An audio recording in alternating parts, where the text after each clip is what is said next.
Agora vamos falar sobre um assunto muito sério que repercutiu bastante no fim de semana. Os ataques racistas sofridos pelos filhos dos atores Giovanna Eubank e Bruno Gagliasso. Os pequenos Titi e Blaise estavam com os pais em viagem de férias a Portugal. As imagens da revolta de Giovanna contra as ofensas sofridas por seus filhos foram compartilhadas milhares de vezes nas redes sociais. E no vídeo, Giovanna, ela discute aí com uma mulher que teria dito, para que, abre aspas, tirar aqueles pretos imundos dali, fecha aspas. Referindo-se a Titi, Blaise e uma família de angolanos também presente no local. Giovanna admitiu que, em reação à atitude da mulher, desferiu tapas contra ela, que logo em seguida foi presa. Jornais portugueses afirmam que a mulher já foi liberada e a polícia considerou que ela estava alcoolizada. Mas como agir diante de uma situação como essa? Como lidar com o impacto do racismo desde cedo na vida de pessoas pretas? Essas e outras perguntas a gente faz agora ao presidente da Comissão de Igualdade Racial da OAB Sergipe, Dr. Carlos César Zuzarte, e a psicóloga clínica Niara Gissá. Eles estão ao vivo, Primeiro, a gente deseja uma boa tarde para eles, bem-vindos ao nosso programa. E é sempre muito importante a gente abordar esses assuntos. A gente lamenta que situações como essa continuem acontecendo. E a gente pergunta, doutor Carlos, como agir diante de um ato de racismo? Primeiramente, agradecer o espaço, que vocês estão dando para a gente poder estar falando de uma situação tão chocante para a população brasileira, mesmo não tendo acontecido aqui, mas o racismo ele é enfrentado hoje em todas as frentes. Em todo o mundo a gente vê que ainda assolam índices alarmantes contra o racismo, contra essas questões que nos afetam, que afetam o nosso povo.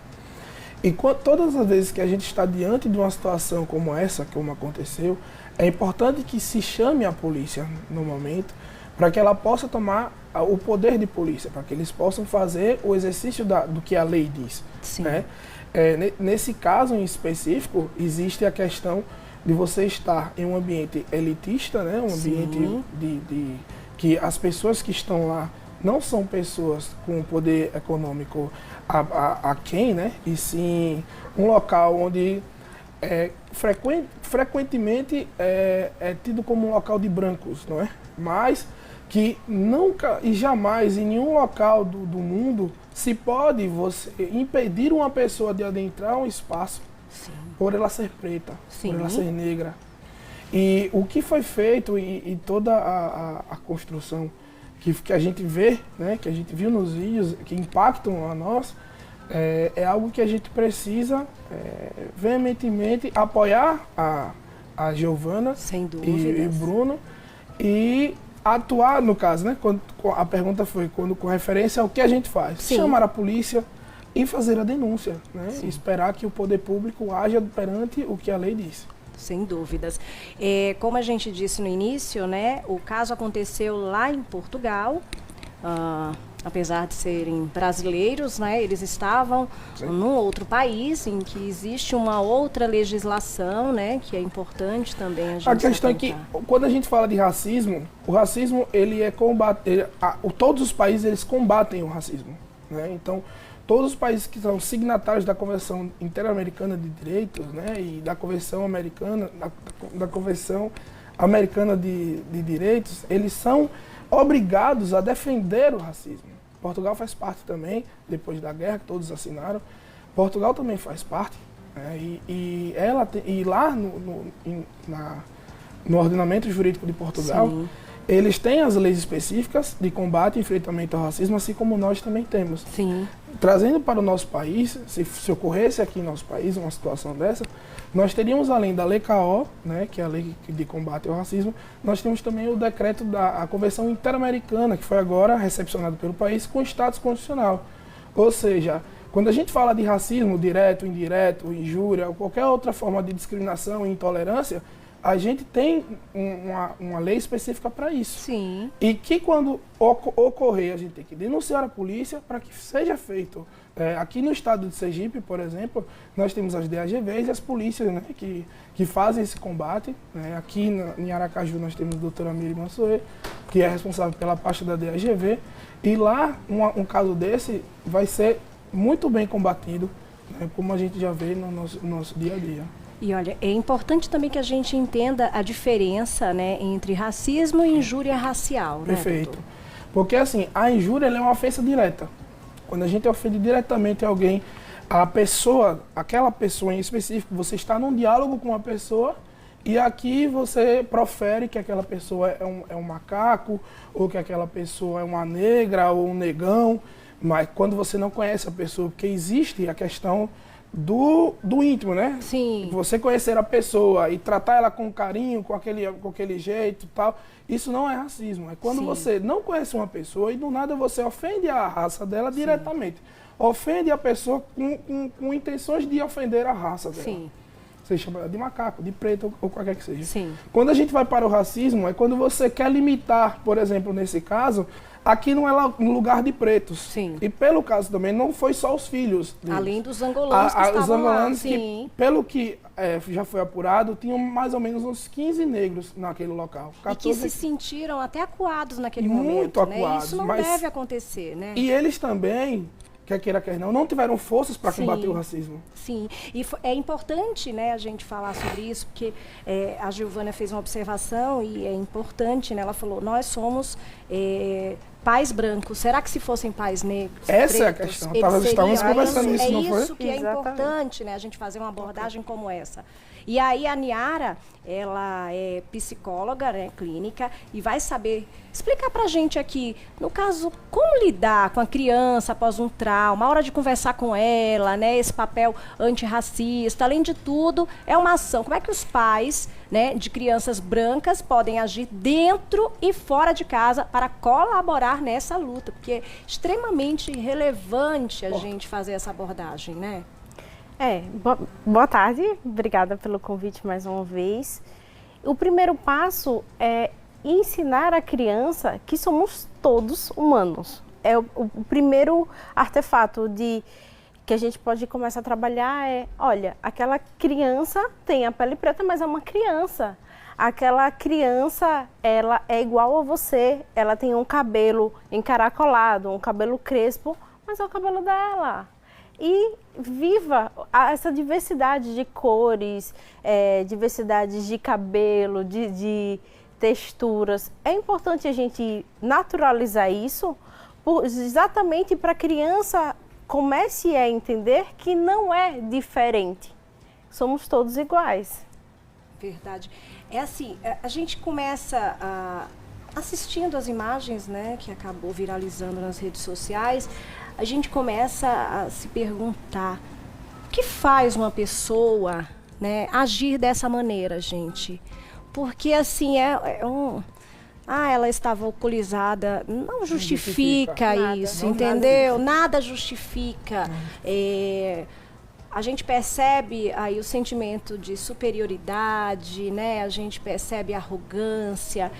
E algumas pessoas até, infelizmente, né, começaram a observar e, diante de tudo que foi feito aí, de tão absurdo, até a criticar a atitude da Giovana por ter ido em cima dela.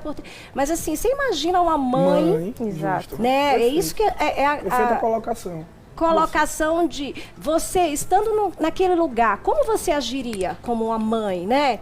Porque ela agiu como uma mãe, como uma leoa, aquela mulher que foi defender os seus filhos. Já fala alto. Eu também sou pai de um menino. Se alguém falar alto na rua com meu filho, eu já fico ofendido.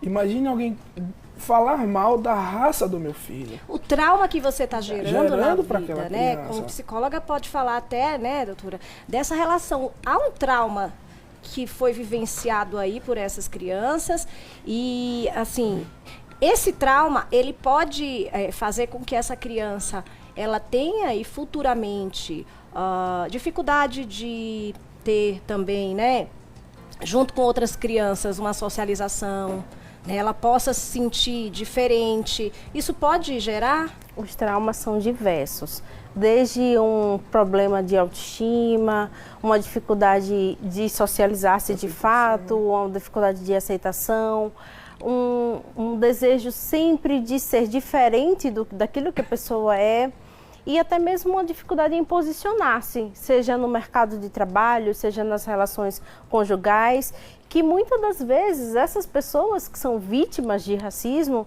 que acho bem difícil, doutor, Sim. nós, enquanto negros, não termos vivenciados ou pelo menos visto ou conhecido algum caso de alguém que não tenha sofrido alguma atitude racista.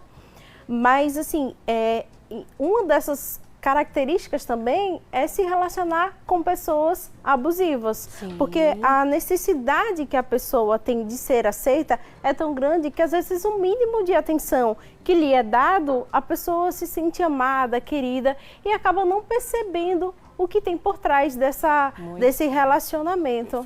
Olha, é muito importante, acho que a gente fazer uma abordagem como essa num programa local, né? Porque, infelizmente, o racismo, a injúria racial está mais próximo do que a gente imagina.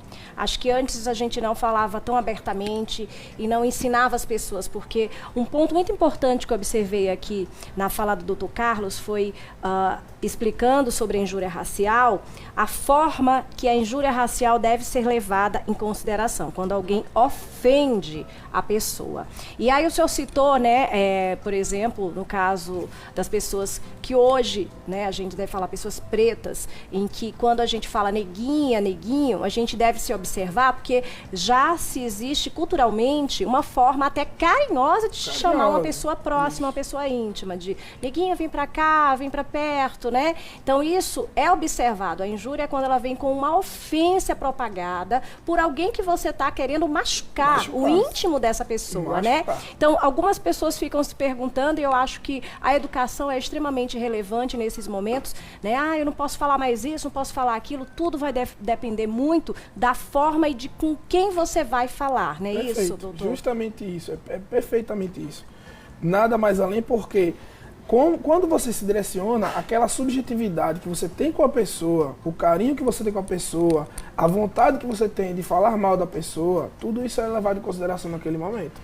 Então, se você diretamente para alguém, em um diálogo, você não conhece a pessoa, nunca viu. Ah, você é um macaco, você é isso, você é aquilo, você está ofendendo a pessoa. Você não está querendo ter um diálogo formal ou um diálogo gentil com essa pessoa. Você está querendo ofendê-la. Sim. E nesse caso a gente está na questão da injúria racial. Sim, existe uma legislação e hoje, né, existe 140 do Código Penal. Exatamente, é importante a gente fazer esse alerta, né? Inclusive até chamar a atenção, não só pessoalmente, hoje a gente tem redes sociais, então tudo isso tem punição, tá? Todo e qualquer ataque, seja para injúria racial, seja racismo, seja através de qualquer meio, ele deve ser combatido, deve ter punição. E assim, né, queria falar mais sobre esse assunto, a gente promete voltar até com um diálogo, né, como esse que a gente fez da abordagem, já me veio à mente a possibilidade da gente fazer um trabalho de educação mesmo aqui, né, para ensinar uma as educação famílias. Antirracista. A educação é antirracista, exatamente, para que a gente possa unir aí, né, várias frentes e poder ajudar através aí da educação. Para a gente encerrar, eu gostaria que os senhores pudessem, né, deixar uma mensagem especial para todos que estão nos assistindo. Quando a gente pensa em o que é o racismo, primeiro a gente precisa de fato conhecer. E nada melhor do que conhecer isso vindo de um negro. Então, assim, se você acha que não existe racismo, ou se você acha que isso está muito distante de você, procura um negro e pergunta quais foram as experiências, quais são as dores que ele tem, ou que ele já vivenciou. Isso pode ajudar a desenvolver um mínimo de empatia. E isso é a base para ter, de fato, esse olhar. Perfeito. Doutor Carlos. Agradecer primeiro, novamente, né, o espaço, muito importante a gente ter esse comentário sobre um caso tão que abala assim, a sociedade brasileira. Dizer que também que é necessário você ter como um ponto de partida que a gente está falando aqui, porque a gente não vai exaurir o que é o racismo, Sim. o que é a injúria aqui, nesse momento. Sim. Então, que as pessoas que estão assistindo, elas tenham a noção de que procurem a lei, leiam livros, conteúdos de internet, que não repliquem atitudes racistas em suas redes sociais, que isso, sim, como você bem falou, é punível, é punido e está sendo muito punido. E dizer que não basta a gente ser contra o racismo, nós precisamos ser antirracistas. É sobre isso. Muito obrigada pela presença dos senhores, parabéns pelo trabalho, né, que a mensagem ela possa se reverberar cada vez mais. Racismo é crime, racistas não passarão, tá? A gente vai precisar agora dar uma pausa, daqui a pouco a gente volta com muito mais.